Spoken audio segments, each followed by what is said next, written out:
Hola amigos, bienvenidos a un nuevo episodio de Reflexiones en Movimiento.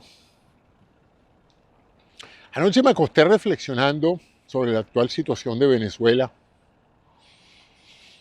y el tema central de esas reflexiones de anoche fue ¿y cómo están los pacientes pobres?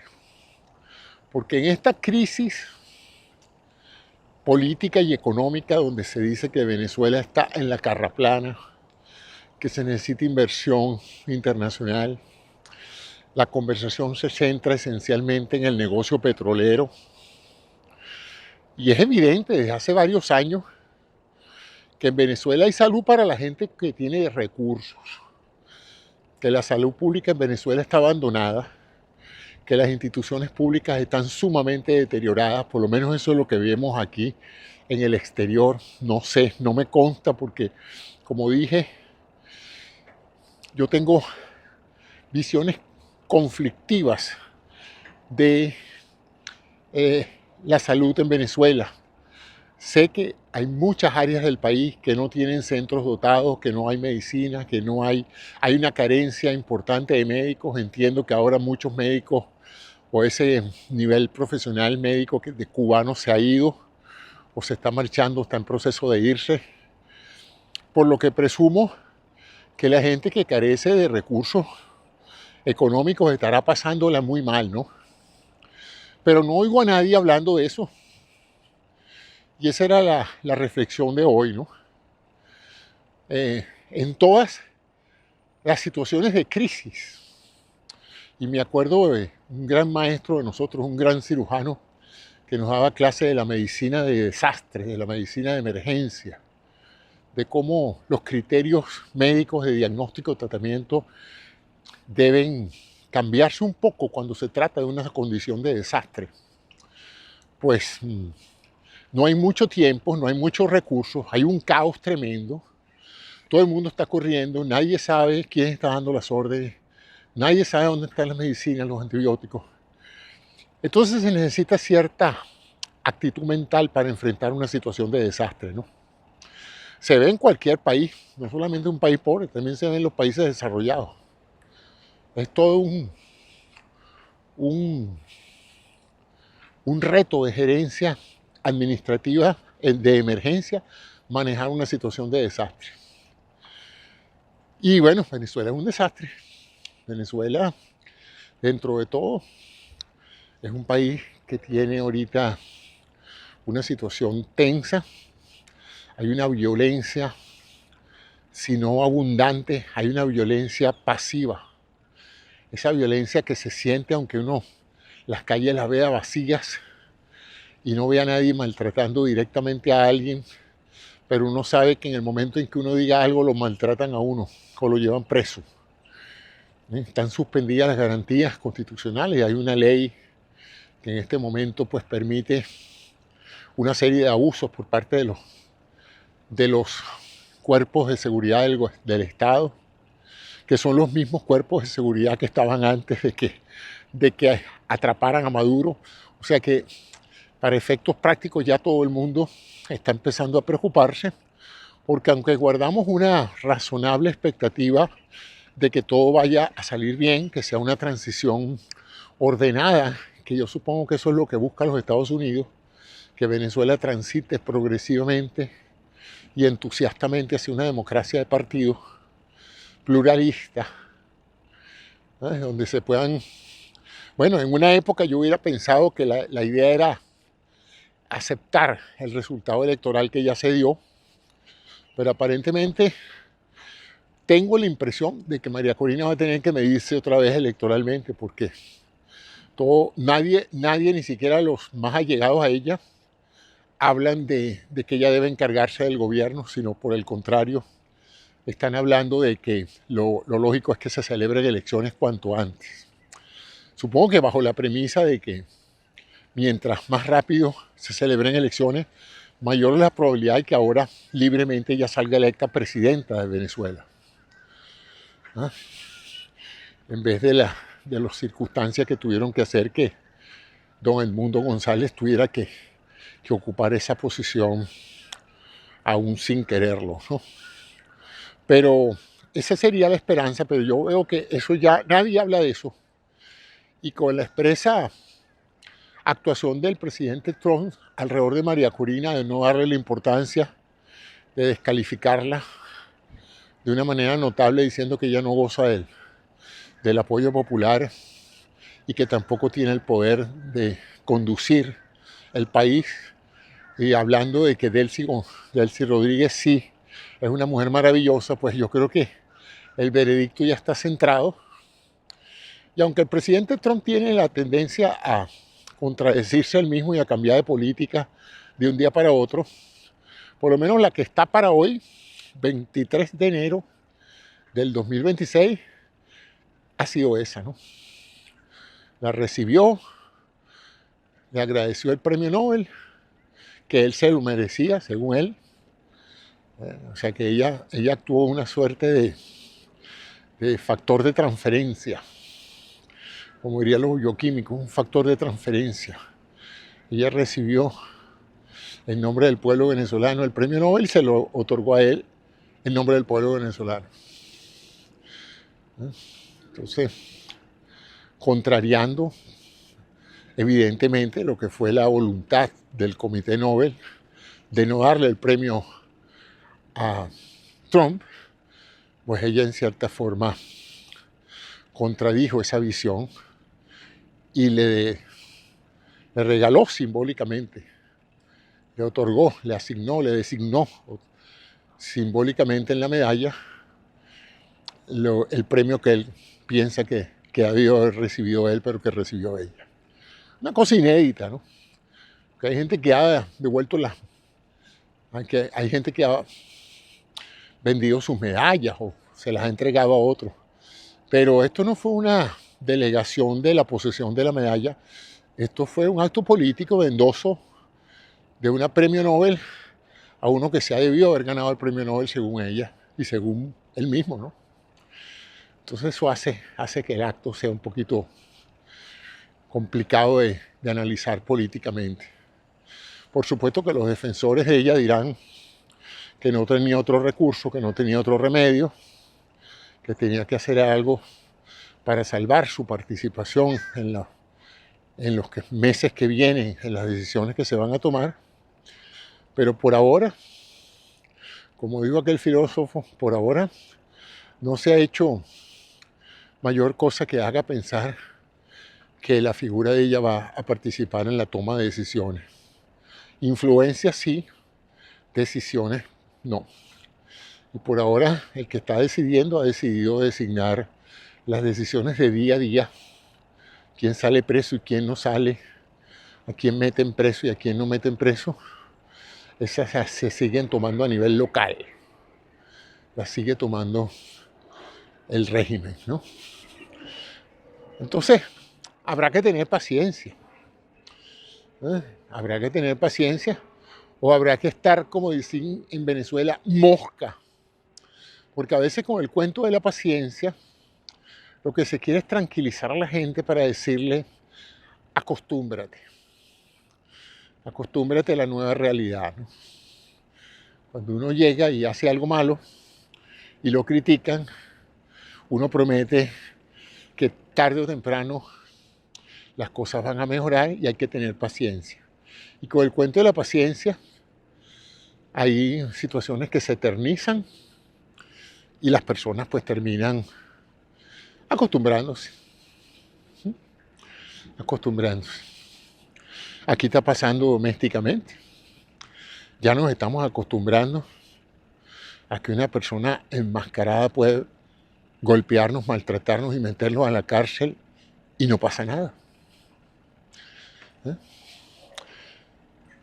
Entonces, eso es una reflexión. Volviendo a la reflexión de la salud en Venezuela, yo tengo entendido, porque la oí varias veces y oí a muchos médicos comprometidos con María Corina, de que se tenían planes concretos en los primeros 100 días de abordar la problemática de gente que necesita una operación, que necesita una medicina, que necesita continuar con su tratamiento, que no pueden esperar que la faja bituminosa del Orinoco se explote se explore para que ellos puedan tener asistencia médica, ¿no? La asistencia médica es una realidad real y es algo inmediato, ¿no?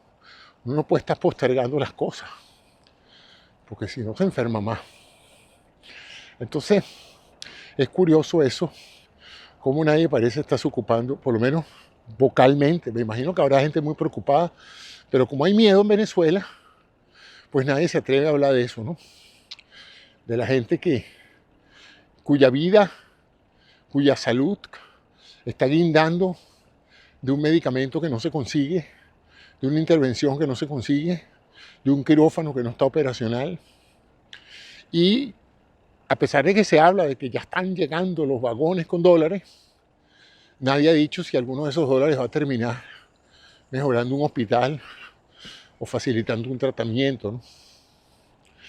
Entonces, bueno, como médico que fui y que sigo siendo en mi mente, porque cuando uno es médico es como cuando uno es Boy Scout. Uno nunca deja de ser Boy Scout, uno nunca deja de ser médico. ¿Eh?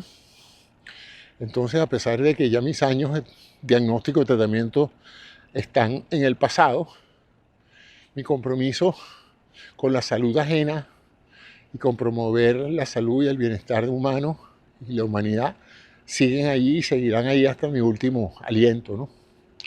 Entonces siento el compromiso de aprovechar estas oportunidades que ustedes me dan de escucharme, de llamar la atención sobre eso. Presos políticos, sí, presos políticos muy importantes. Esa gente tiene que salir cuanto antes. Pero yo también quiero ver alguna autoridad sanitaria diciendo que están apropiando cierto dinero, ese dinero de emergencia que está llegando a Venezuela, para atender las necesidades inmediatas de la población que necesita asistencia médica, ¿no? Porque no oigo a nadie hablando de eso. La otra alternativa es que yo estoy comentando sobre bases equivocadas y que los hospitales sí están bien dotados y no hay nadie pasando trabajo por falta de medicamentos, que yo no lo creo. Yo no lo creo porque si ciertamente algunos hospitales estrella, hospitales universitarios, pueden contar hoy con ciertos pabellones y servicios como tomografía, ultrasonido, etc. Yo imagino que muchas instalaciones en el resto del interior estarán tan decrépitas como siempre estuvieron. Entonces eso es importante, llevar mi voz de alerta de ocúpense de los pacientes, porque los demás pueden esperar la transición. Los que están enfermos no pueden esperar mucho la transición, a menos que usted a menos que usted esté hablando de la transición hacia el otro mundo, ¿no? Bueno, ese es un comentario que quería hacer sobre eso.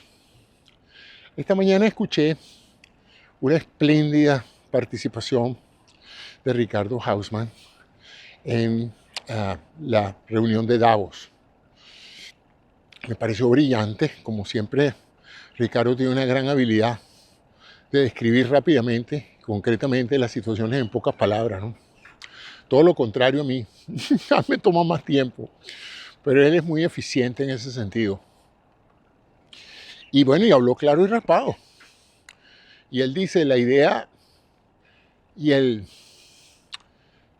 la esperanza de los venezolanos no era nada más meter preso a Maduro, era transitar hacia un marco democrático que permitiera el regreso al país de tanta gente valiosa que se tuvo que ir del país por diferentes razones.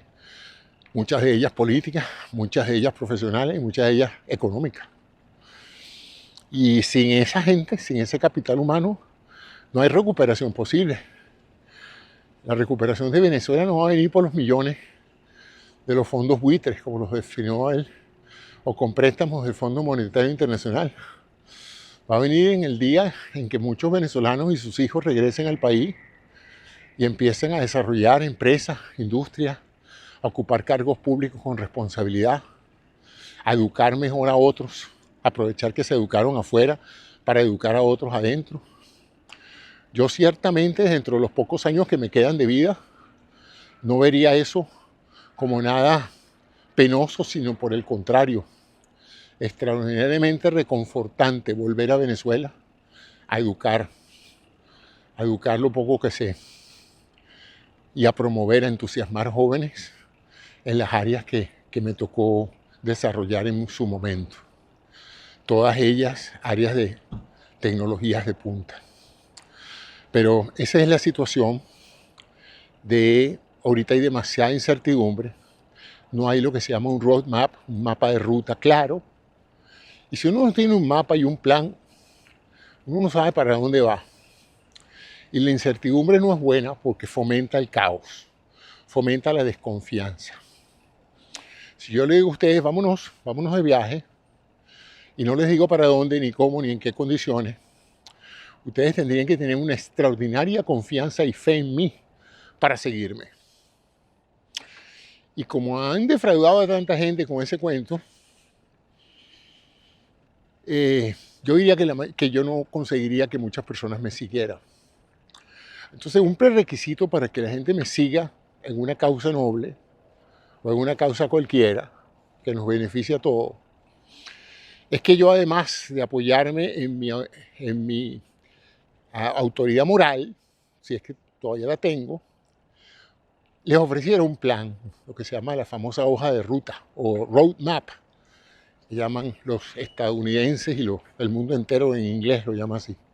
Un mapa de ruta que permita saber a dónde vamos, por dónde vamos, qué compromisos vamos a adquirir durante la ruta, cuánto va a costar esa ruta, cómo se van a distribuir las responsabilidades durante la ruta, cuáles son las metas en cada etapa de la ruta, cómo vamos a poder saber si se está cumpliendo el plan, cuáles van a ser las métricas, cómo vamos a poder decir dentro de 6 meses, vamos por buen camino, el plan va bien, se está ejecutando un 80%.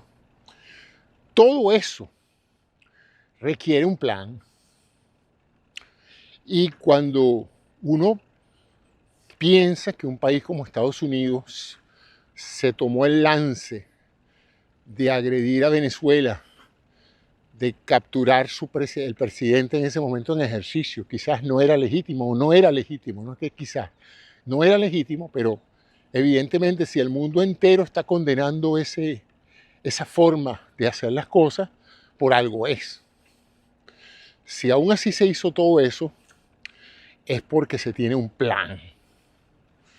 Eso era un plan y ya esa era una parte del plan, ese era el inicio del plan. Pero llama la atención que ahora que se necesita crear la confianza interna y externa del mundo entero, de los que objetaron la ejecución militar, hasta los que están pensando que eso ha sido lo mejor que le ha podido pasar al mundo entero, sería interesante entonces conocer más detalles generales del plan. Hay gente que sale en defensa en contra de esa postura diciendo es que uno no tiene por qué decir sus planes. Bueno, depende, ¿no? Si yo les digo a ustedes, vámonos de viaje, y tú me dices, ¿cuál es el plan? Yo no te voy a decir los planes. ¿Por qué? Tú me vas a decir, bueno, José, que tengas buen viaje. Porque yo no me muevo de mi casa sin un plan. Y si yo no sé tu plan, tú comprenderás que tú no puedes pedirme a mí que yo tenga confianza en ti, porque o tú tienes un plan muy bueno que se va a deteriorar si tú lo das a la luz, o algo peor, no tienes planes, vas a ir improvisando sobre la ruta. Y hay viajes que salen bien aún sin plan, pero la mayoría salen mal. La mayoría de los viajes sin plan, sin mapa, salen muy mal. Termina uno donde no es, pasa mucho trabajo, gasta muchísimo dinero y al final todo el mundo queda frustrado de la mala planificación de ese viaje. El hotel era un desastre, los vuelos no coordinaban, las ciudades fueron un poco interesantes. Ya les digo, hasta nos arrestaron en Estambul, por poner un ejemplo. Entonces, definitivamente, que si uno quiere obtener lo mejor de una sociedad como la venezolana, dentro y fuera del país, hubiera sido muy bueno y muy claro decir, el plan general es este, el cronograma es este, el rol que va a ocupar el presidente y su vicepresidenta electa es este, las garantías que va a dar Estados Unidos de que el plan se va a ejecutar son estas y son a través de estas políticas e incentivos. A cargo de la parte de seguridad van a estar estas y estas personas. A cargo de la parte de salud van a estar estas y estas personas. A cargo de la parte diplomática y legislativa, la parte judicial, las leyes, etcétera, van a estar estas personas. De manera de que todos los que, de una u otra manera, como estadounidenses o como venezolanos, tenemos la necesidad de saber qué va a pasar con el destino de estas dos naciones, porque no se crean, Estados Unidos, después de esta acción, se está jugando también su prestigio, porque ya se desprestigió bastante en Irak para que ahora la situación venezolana termine siendo un Irak 2 con tinte latino. Entonces, eso no se puede permitir, hay que buscar la manera de que nosotros seamos un ejemplo de una intervención que, aunque mal hecha, que aunque tórpida o cuestionable, terminó saliendo bien gracias a que se tenía un buen plan. O sea que fíjense qué importante es un plan. ¿Por qué? Por eso, pues, porque uno puede incluso partir de una cosa no bien justificada, pero aún así tener éxito si era parte del plan. Por el contrario, puede verse la situación adversa. Un excelente inicio, ¿verdad? Con un plan, pero que no se tradujo en resultados positivos. Por cierto, la gente que considera que no se hizo nada, el otro día escuché a alguien que dijo que si no hubiera sido por Trump, esto no hubiera nunca salido, porque él fue el único que se atrevió a hacer lo que se hizo cuando el mundo entero no se ocupaba de eso. Interesante punto, que en un principio, si a uno no le gusta evaluar la evolución de los procesos, uno puede pensar que tiene razón, pero a mi juicio no tiene razón. Porque las cosas no aparecen de un día a la mañana. Y si en algún momento se celebraron elecciones que permitieron que se midieran Edmundo González y María Corina Machado y pudieran obtener los votos y los boletas de los certifican su triunfo, fue gracias a las gestiones del gobierno anterior. Y las gestiones del gobierno anterior fueron posibles gracias a las sanciones del gobierno anterior.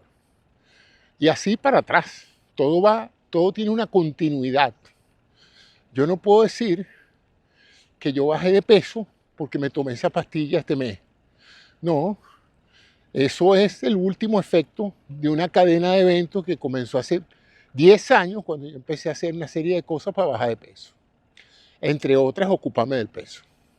Entonces, me parece interesante esa mezquina pretensión de pensar que la administración Biden no hizo nada por Venezuela, ¿verdad? O que la primera administración de Trump no hizo nada por Venezuela, porque ahí están, cuando hablan de los gobiernos anteriores se olvidan de que Trump también fue un gobierno anterior, ¿eh? Y que Trump también presentó a Guaidó en el Congreso, en Cámara combinada, múltiple, senadores y representantes, todos.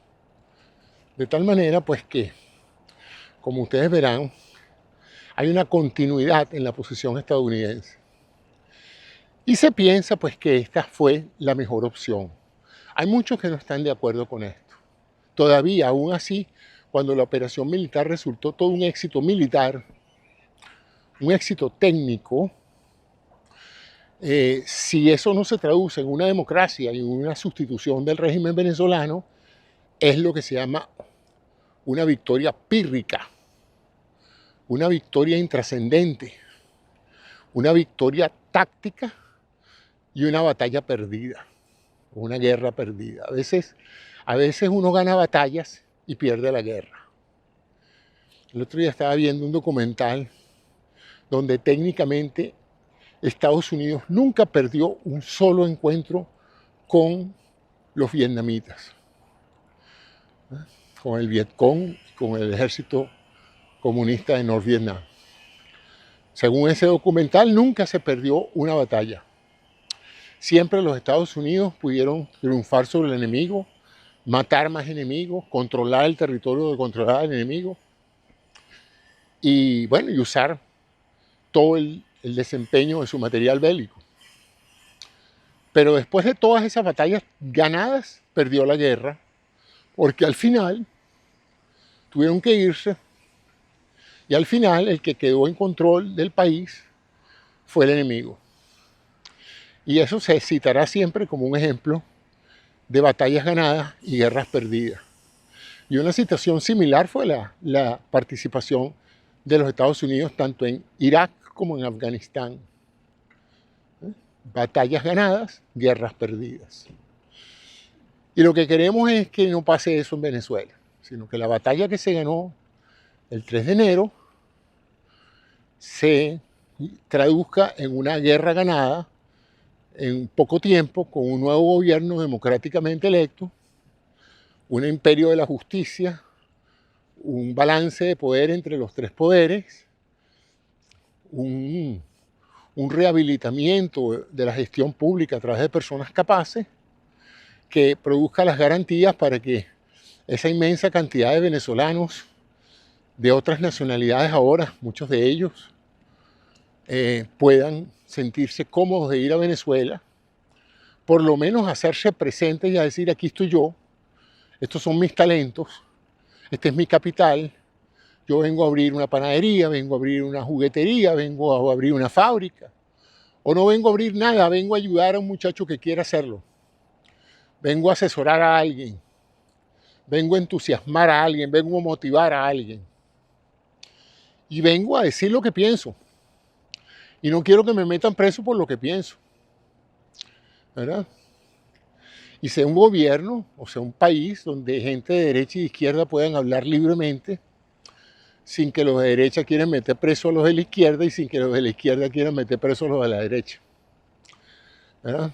Por lo menos ese es el deseo mío y yo creo que es el deseo de todos los venezolanos, que es convivir en paz, como en un pequeño momento de nuestra historia convivimos en paz. En Venezuela había varias tendencias políticas, desde los socialistas hasta los de derecha. En Venezuela nunca hubo ultraderecha, afortunadamente. Y yo nunca vi que a nadie se le persiguiera o se le privara de la libertad por opinar de una manera u otra. Pero esa democracia duró poco. Lamentablemente se subestimó la democracia.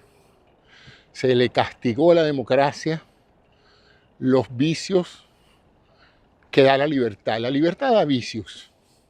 Es una reflexión que yo tengo, porque cuando usted le da la libertad a la gente, también es posible que la gente abuse de esa libertad. Que la gente conspire y haga planes para preferir que esa libertad sea subyugada por su grupo de interés. Entonces, eso es interesante. En las dictaduras no pasa eso. La dictadura impone el orden, impone la filosofía y la gente o entra por el aro o va presa o desaparece. Por eso es que yo nunca creo que podría vivir en dictadura. Me temo que voy a desaparecer en una dictadura. Y hay varias formas en dictadura de desaparecer. Una es la física, la más horrible, ¿no? Que lo torturen o lo maten a uno. Yo siento a veces que dentro de todo, yo creo que preferiría que me maten a que me torturen. Pero bueno, eso es una cuestión de gusto personal. Y la otra es cuando uno tiene demasiado miedo para opinar o para expresar sus sentimientos sobre algo. Entonces, ¿qué es una muerte intelectual? Cuando entra esa famosa frase que estoy a punto de desarrollar una náusea natural hacia la frase calladito te ves más bonito. Luce pintoresca, luce como una excelente recomendación, luce como una recomendación prudente. Pero ¿qué te están diciendo? ¿Que expresar tu opinión te pone en peligro? ¿Que expresar tu opinión te puede causar daño? ¿Te puede afectar en lo económico? puede hacer que te quiten el trabajo. Mi madre tenía una frase fantástica que era que me quiten todo menos el derecho al pataleo. ¿Y quiénes patalean? Los niños. Los niños cuando están incómodos o tienen una molestia y quieren llamar la atención sobre lo que está pasando, lloran y patalean. Esa es la manera en que ellos comunican su malestar, ¿no? Y entonces, ¿qué pasa con un niño que ya no se atreve a patalear? Bueno, que sabe que su pataleo y su llanto tiene consecuencias negativas y lejos de llamar la atención, lo que le puede producir es un castigo, ¿no? Entonces, los pueblos también patalean, eso es un derecho natural, es un derecho humano inalienable, el derecho a protestar. ¿Qué pasa cuando tú no puedes protestar? Es más, ¿qué pasa cuando tú ni siquiera puedes expresar tu opinión por temor a que una persona o grupo pueda usar tu opinión como un recurso para castigarte, para doblegarte, para demostrarte que tienen poder? Porque a veces no sacan ningún provecho con eso, simplemente el gusto de torturar a alguien. La pregunta es si se puede vivir en una sociedad así. Yo creo que no. Es más, yo estoy casi seguro, casi porque no viví allí, que el comunismo cayó por eso. El comunismo estalinista y maoísta cayó porque se pretendió usar el miedo y el temor para adoctrinar a la gente, para hacerlos creer cualquier mentira, so pena de castigarlos. Cuando se usó la pretensión de reeducarlos para lavarles el cerebro. Y por eso el mundo odia y detesta el comunismo. Por lo menos esa visión estalinista o maoísta del comunismo. Por eso es que todos esos pueblos que estuvieron subyugados por el comunismo, el solo nombre del término les pone la piel de gallina del miedo y de la rabia. Y por supuesto que jamás querrán que eso vuelva a ocurrir. Y los que nunca hemos vivido un régimen comunista, nos imaginamos o empatizamos con eso y decimos, yo tampoco hubiera podido sobrevivir un régimen así. Ok, entonces tachamos el comunismo a un lado, sobre todo esa visión comunista de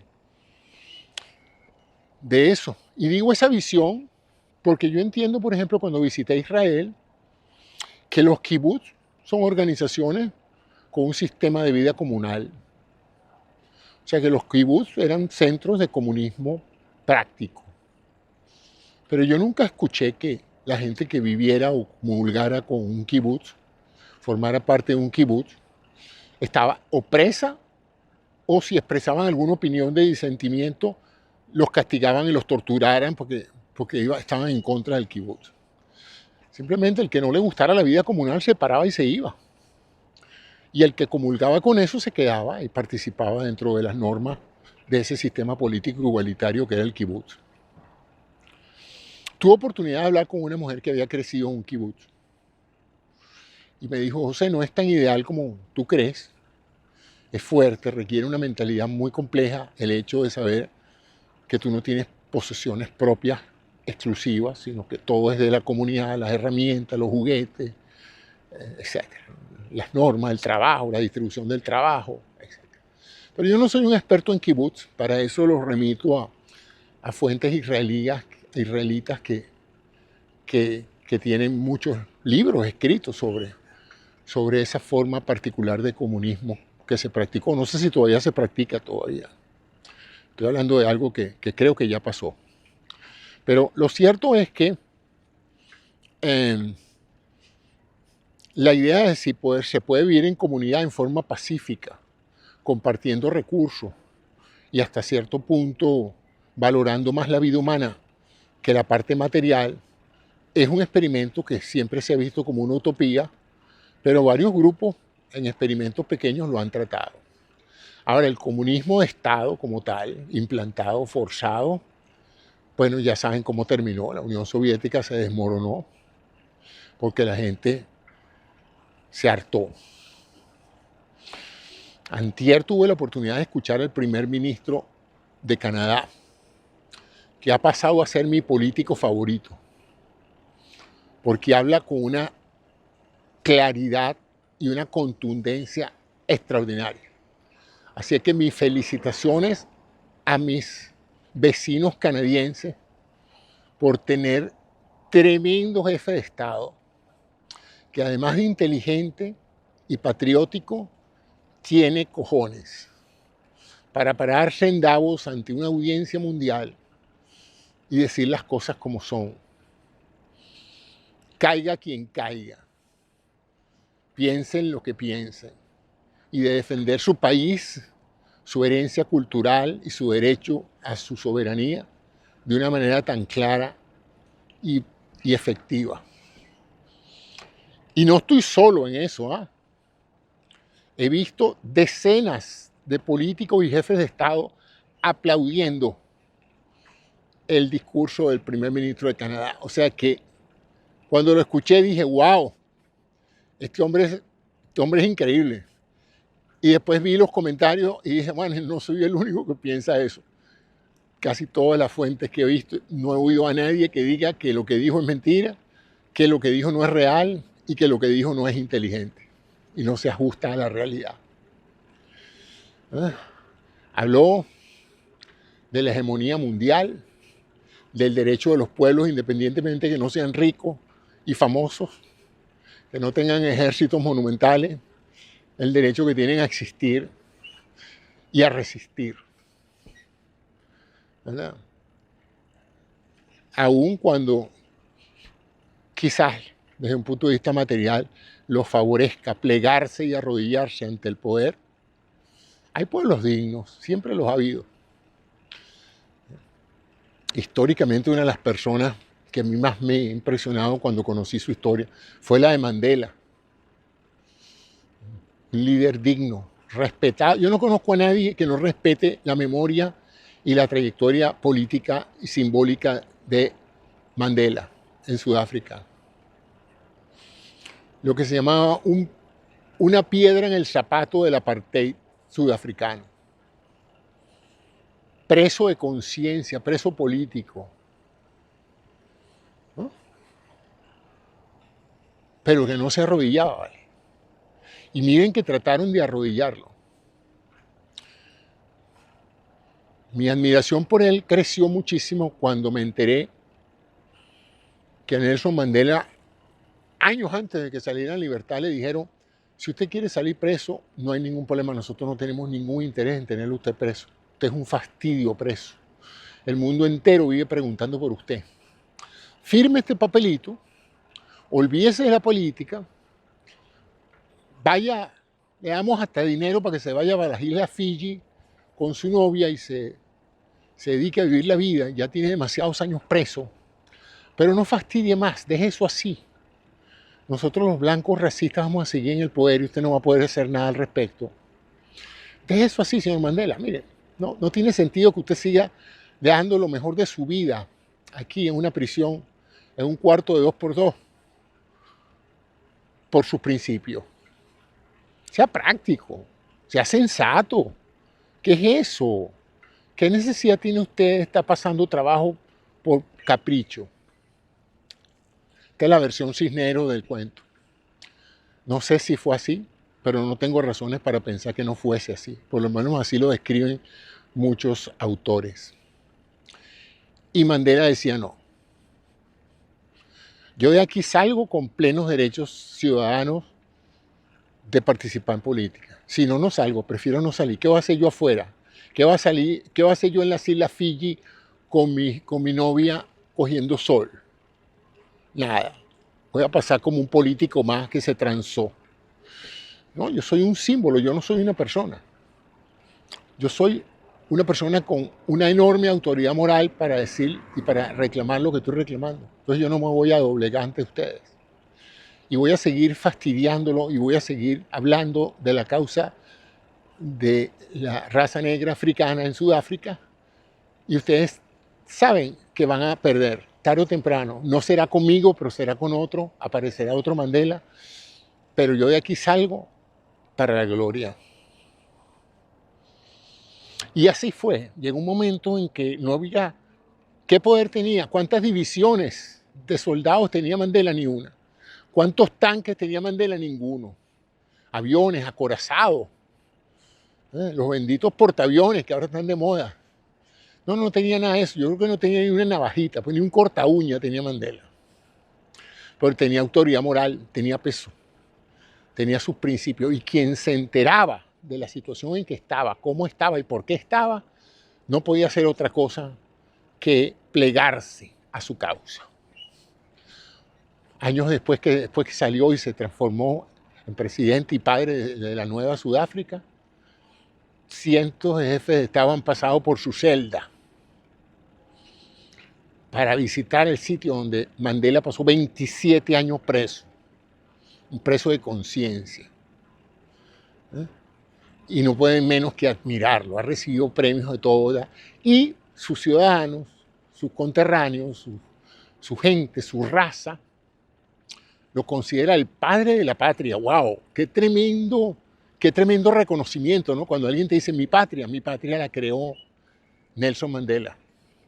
La que existía antes era el país, pero la verdadera patria moderna de hoy la creó ese señor preso con simplemente su voluntad de no ceder, de no doblegarse. O sea que la autoridad moral y la integridad a veces tiene salidas exitosas, no siempre. Hay muchos héroes que han muerto prematuramente, muchos patriotas que han muerto sin dejar huellas porque fueron masacrados, torturados, desaparecidos. Pero de vez en cuando hay uno que otro que demuestra que ser una persona íntegra tiene un enorme poder.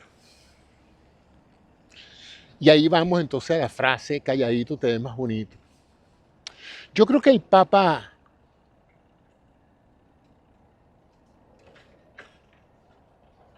podría verse más bonito si estuviera calladito. Ha habido papas que se han mantenido calladitos. El Papa Pío XII, tengo entendido que durante la Segunda Guerra Mundial le aconsejaron mantenerse calladito para proteger la Iglesia y el Vaticano de los tanques alemanes. Pero ha habido papas muy vocales. Y han arriesgado bastante, ¿verdad? Tratando de ser firmes en su posición ante el poder. Y así han habido muchos héroes que han tenido el coraje de enfrentarse. Y yo creo que esa posición de este líder canadiense, y ahora estamos empezando a verla en uno que otro líder europeo, va a ser importante a la hora de que el mundo entero se dé cuenta de que las naciones y los pueblos se respetan, ¿vale? Que porque tú superes en tu economía o en tu poder militar a otra nación, eso no te da derecho a hacer con esa nación lo que te dé la gana.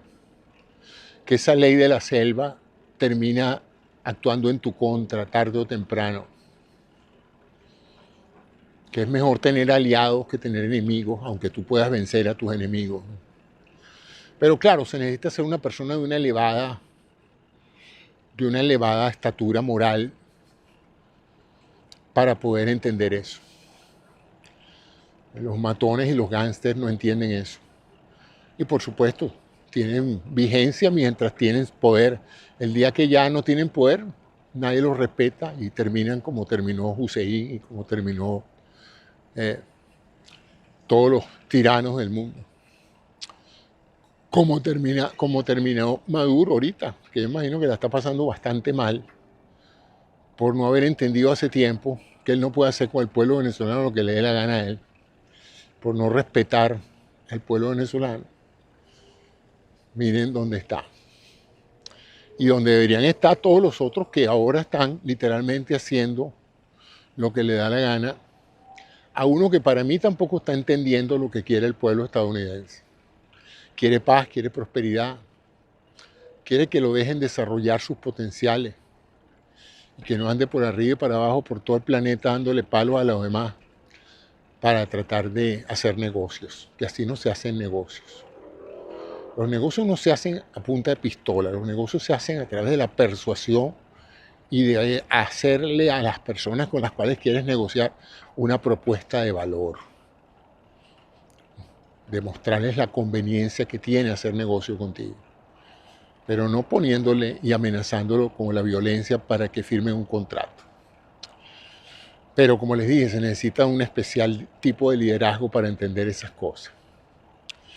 Bueno, esas fueron algunas de las reflexiones. Empecé por la salud y luego seguí por el caso de Mandela, que siempre es admirable y no es el único. Gandhi también fue otro que pudo hacer grandes cambios por su pueblo.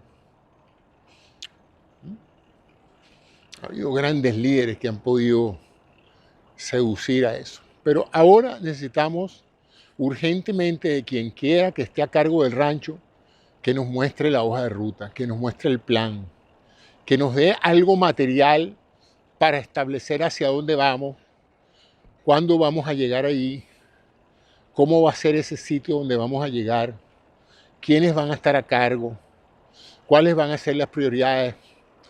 Yo no creo que esto es un plan de batalla que si se da a conocer inmediatamente va a significar que va a ser saboteado o que nos van a ganar la guerra. Esto no es una guerra. Esto es un plan de recuperación. Yo no creo que el plan Marshall era ultra secreto. Una vez que se anunció, empezó a ejecutarse el plan. Y todas las naciones que participaron empezaron a solicitar su fondo, sabían a quién se lo iban a pedir, para qué, tenían normas y procedimientos, estaban claros los países cuáles eran los compromisos de las personas que pidieran la plata prestada, estaba claro por parte del Estado americano todo. Fíjense que es interesante conocer la historia. Ustedes sabían que cuando Marshall originalmente concibió el plan, George Marshall, general de los ejércitos de los Estados Unidos y en ese momento secretario de Estado, cuando él concibió ese plan, incluso concibió asistir y ayudar a la Unión Soviética. Es una vaina increíble.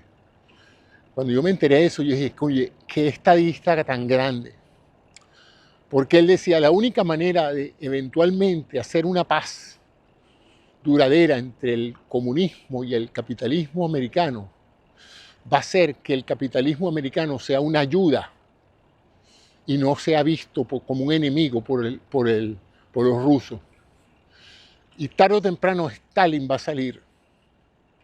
Y los nuevos rusos van a pensar o van a ver a América como un país que los ayudó a reconstruir su economía.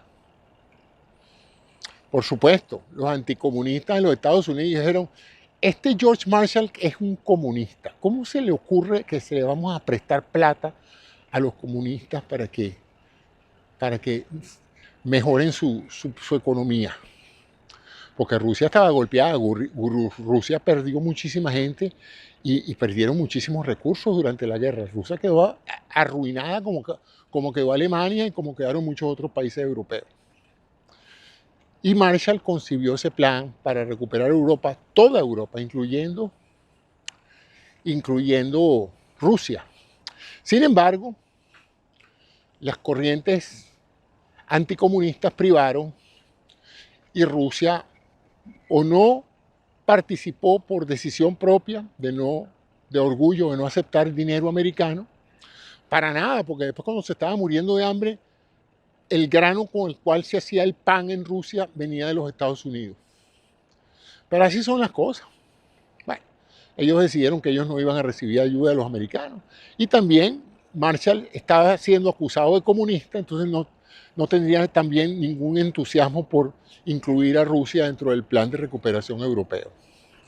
Quizás, especulo yo, que si eso hubiera sido así, no hubiera sido necesaria la OTAN, ¿eh?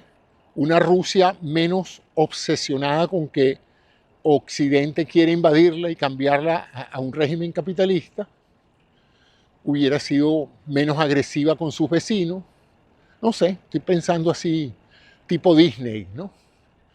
Lo que sí es verdad, y es una realidad, es que empezó la Guerra Fría y terminó Rusia adoptando un modelo capitalista por la destrucción de su economía, por una carrera armamentista que hizo que el país no tuviera pan, no tuviera paraguas, no tuviera un carro decente, pero tenía proyectiles nucleares, submarinos atómicos y un proyecto espacial probablemente que se ha podido ver beneficiado muchísimo en una colaboración con los Estados Unidos y que costó un dineral a la sociedad rusa, que evidentemente no tenía la economía para sustentar ese gasto militar. Entonces el militarismo ruso terminó acabando con la economía rusa. No pudo competir con los Estados Unidos en gasto bélico. Y eso fue eso y el desastre de la planificación central económica comunista. Pero lo peor del comunismo ruso, tengo entendido, yo no soy un experto, no soy un rusólogo, pero creo que lo peor fue el ataque a las libertades individuales, el ataque a la libertad de expresión, el pensar que cada ruso que no estaba de acuerdo con lo que estaba pasando era el enemigo, y la fractura que había, que hizo que muchos rusos tuvieran que exiliarse, abandonar el país para su seguridad personal. Imagínense, atletas, poetas, bailarines, científicos. Todo el mundo quería irse de ahí, pues no podían vivir en un régimen totalitario. Esperemos que eso no pase aquí en los Estados Unidos de Norteamérica. Bueno, amigos, ya llevo una hora hablando. Muchas gracias a todos por la paciencia que me tienen. Les anuncio que ya tengo un nuevo canal aquí en YouTube donde voy a colocar lo mejor que encuentro en YouTube. Porque así como yo hago mis programas y mis contenidos para YouTube, también veo una cantidad de contenidos ajenos. Buenísimos, pero increíbles. Por supuesto que mucho mejores que los míos. Razón por la cual yo hasta ahora venía optando por copiar el enlace y enviárselo a mis amigos. Pero creo que me he vuelto medio fastidioso con eso de mandarle a mis amigos enlaces y enlaces de todo lo que encuentro. Entonces recientemente he descubierto un mecanismo fantástico que toma la esencia de lo que a mí me impresionó de un video de YouTube o de otras fuentes, PDF, artículos, etcétera, fuentes de información. Lo transforma para que no me acusen de plagiarismo, de plagio, no estoy copiándome a nadie, no estoy imitando la buena, estoy resumiendo conceptos y presentándolos a través de la inteligencia artificial en una forma diferente de programas para ser escuchados. Que a mí me ayuda mucho porque, como se podrán imaginar, yo no puedo leer mientras manejo una bicicleta. Entonces, cuando yo quiero escuchar un contenido, prefiero escucharlo que leerlo en mi casa. Las personas mayores debemos hacer ejercicio. Si leemos mucho y nos quedamos sentados leyendo, pues se afecta nuestra salud en favor de nuestro intelecto. Prefiero que no se afecte ninguno de los dos y por eso hago mis programas pedaleando. Pero también puedo estar oyendo programas buenísimos.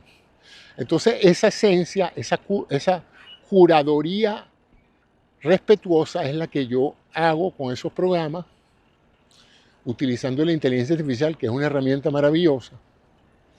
Entonces, en vez de estar haciendo videitos y caricaturas y cosas de esas, agarro y proceso toda esa información, la sumarizo, la organizo y la presento en una forma que estoy casi seguro que a ustedes les va a ayudar mucho a entender la esencia de esos programas que yo veo a diario y que considero de gran valor educativo o informativo. Y los presento allí en un canal aparte que está empezando, tiene muy pocos seguidores, muy pocas vistas. Se llama Doctor Cisneros Presenta. Entonces, ese es el canal. Les voy a poner el contacto abajo para que lo sigan. Y ahí solamente voy a colocar esos programas hechos con inteligencia artificial, pero con material seleccionado, curado por mí y que actúo como una suerte de editor de la importancia y de la relevancia del contenido que les estoy presentando. Espero que sea de interés para ustedes ese recurso, como lo es para mí. Yo lo hago, yo empecé a hacerlo para mí precisamente como les estoy diciendo, pues, para poder en forma rápida escuchar tantos programas en una forma más eficiente sin tener que sentarme a oír un podcast de 2 horas. Bueno, hago un resumen de 12 minutos conteniendo los aspectos esenciales de ese programa de 2 horas. Y ese programa de 2 horas está hecho para ser escuchado más que ser leído. De esa manera, pues, puedo cubrir mayor cantidad de contenidos con menor esfuerzo y con más actividad física.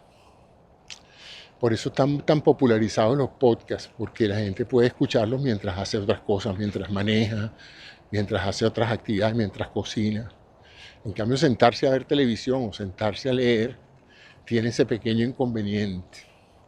Y es que si uno lee 8 horas, pues magnífico, son 8 horas de lectura, que impresionante, ¿no? Pero esas son 8 horas sentado y tus venas y tu circulación periférica resienten el doloroso proceso de estar 8 horas sentado en una poltrona, por más cómoda que sea, ¿no? Bueno, amigos, ya está. Final de la cita de hoy. Gracias a ustedes y hasta mañana.